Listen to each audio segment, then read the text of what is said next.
This is the future. Week 4 of the incarnon Genesis is crazy. Almost all of the weapons in week 4 are great, but I have a hard time choosing the 2 that I will be getting today. Well, don't worry, as you will get the chance to get them all. For the meantime, let's talk about the Mitre incarnon. I'll be straightforward with you. The Mitre is meta right now, and it has transcended from just being a utility tool, popping nullifier bubbles, to an insane one-tap killing machine. Everything gets wrecked by the incarnon form, and it does not just melt, but obliterates everything that it hits. Just think of this, it's probably similar to a Cedo built specifically for a ballistic battery Mesa synergy. While it doesn't deal massive red crit nuke like the ballistic battery Mesa, it somehow mimics the synergy, but even better since you don't need a specific setup for it, like being locked to playing Mesa, and it has some other features which make it very interesting to play with. The first thing you will notice about this weapon is the change from a saw blade to an enemy-seeking projectile that deals not only slash, but bonus AoE heat damage. It's so insane because aside from slash and heat, you can also mod it for viral, and the direct hit, and as well as the AoE does proc the modded viral. Also, the damage of the weapon is crazy good, and at first, you might think that the incarnon form is not worth the hassle as it got only 20 charges, but honestly, Mitre is one of those incarnon that are easy to get the incarnon form. It would only take about 2 or 4 shots at max to get your incarnon form going, and the incarnon is not put to waste as each hit deals massive damage to a group of enemies. Speaking of dealing damage to a group, the incarnon form of the Mitre is this seeking mechanic wherein you don't need to aim precisely at the target. Once the saw blades are traveling and it's near the target, it will then seek out that enemy and hit them, and then, additional projectiles will bounce off that target to another enemy. In the build I am using, I have 3 projectiles that bounce off, and then there's a 4 meters radius wherein enemies close to the target will also get affected by the AoE proc of the Mitre. To make it short, the incarnon form of the Mitre is very efficient in killing enemies in real mission, and you don't need to worry about a thing. If there's one thing you should worry about, and that is falling for a trap in its evolution, which can be avoided if you watch this video. Now, on its evolution 2, you can either pick Plentiful Mayhem or Swift Saw Blades. I know it's tempting to get the Plentiful Mayhem perk as it increases your damage, but I advise you not to pick this as it's a big trap and will consume your ammunition fast. Not only your ammunition, but the charges you have in its incarnon form, that you will be spending more time activating the incarnon form than enjoying its damage. For the 3rd evolution, it's either Swift Deliverance or Ready Retaliation. Mercenary Chamber only affects the normal form of the Mitre, and it does not increase the charge of the incarnon form, and most of the time, you'll be using your incarnon form to deal damage. Hence you either need reload speed of projectile speed to somehow hasten the process of achieving the incarnon state with either of these perks. And lastly, it's really hard to pick an evolution for the 4th tier at first, as I'm torn between Saw Blade Storm and Commodore's Fortune. However, when I tested it, it seems like Saw Blade Storm only works on its normal state. If you charge the gun for 1 second, there will be a blinking icon that will highlight that the effect is active, and then it does its thing, turning that saw blade into a mini nuke. Sad to say that it's not a complete bleed AoE, and it procs the elements and damage types you have in your build, and honestly, after testing it for a bit, the incarnon form still sits at the top when it comes to damage. That is why I decided to take the critical route.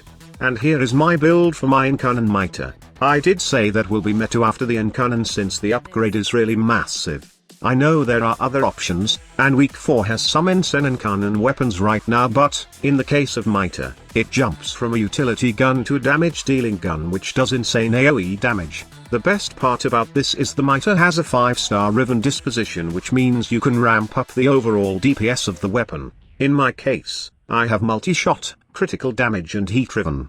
But in my opinion, this is not the god roll.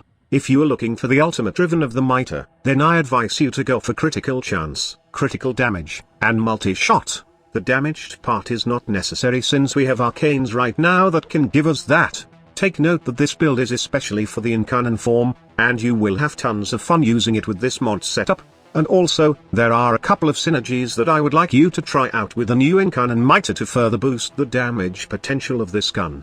Most of you would say that Roar and Eclipse would be great with this, but I honestly think that Xata's Whisper is a better choice for damage boosting the incarnon Mitre. First of all, With Xata's Whisper, I was able to build up my incarnon just by shooting once or twice, and secondly, Xata's Whisper is twice as effective as Roar or Eclipse when paired with primed faction mods at 100% strength. This is because faction mods make Roar weaker, while they actually make Xata's Whisper better, since it double dips, applying first to the initial instance, and again to the second instance. Roar is better in some situations. In casual play, it's common to ignore faction mods, and stacking faction damage will increase your bleed damage for slash builds. But, in cases where you simply need to output a lot of raw damage without relying on slash, Xata's Whisper plus faction mods is the mathematically superior option.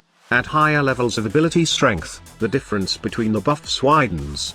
At 155% ability strength, with primed faction mods installed, Xata is about 108% better than Roar.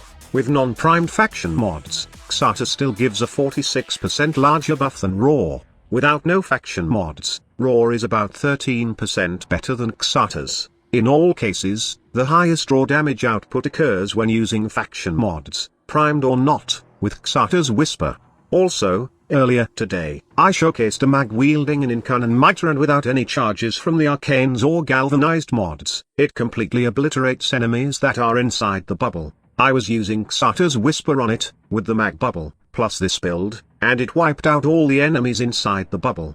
For most of my Warframe journey, I was using the Miter as an instrument to easily pop nullifier bubbles. I did not imagine that a time would come when I will use this as my main damage gun. The incarnon form give a massive boost to the Miter, and I will enjoy this gun now compared to the past. Thank you so much for watching. Squad Leader signing off.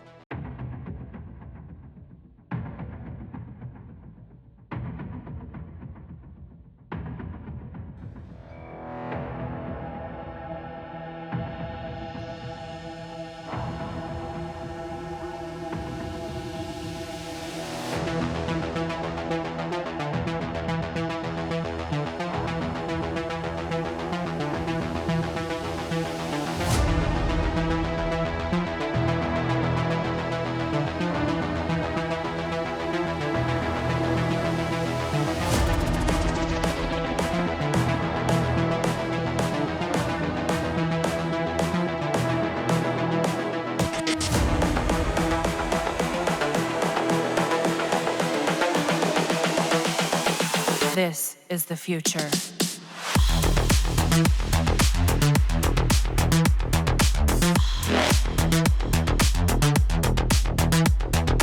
Evolution.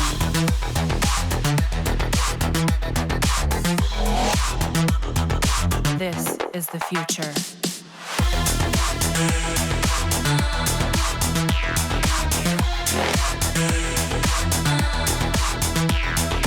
Evolution.